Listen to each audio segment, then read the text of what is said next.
Health news మీకోసం.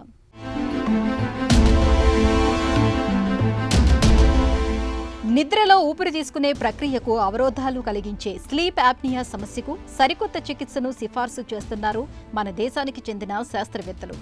శంఖం ఊదడం ద్వారా స్లీప్ యాప్నియా బాధితులు చక్కగా ఉపశమనాన్ని పొందవచ్చని పరిశోధకులు తేల్చి చెబుతున్నారు.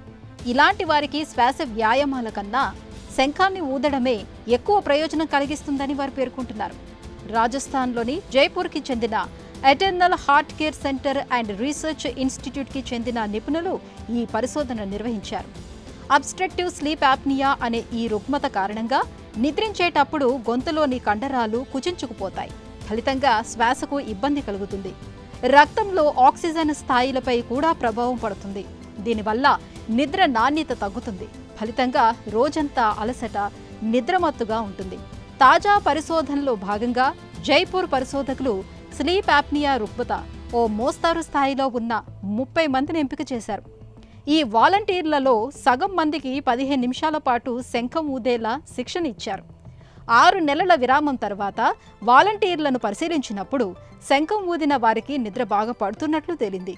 వీరిలో పగటిపూట నిద్రమత్తు 34% వరకు తగ్గినట్లు తేలింది. అలాగే నిద్ర సమయంలో వారి రక్తంలో ఆక్సిజన్ స్థాయిలు కూడా మెరుగుపడినట్లు పరిశోధకులు గుర్తించారు.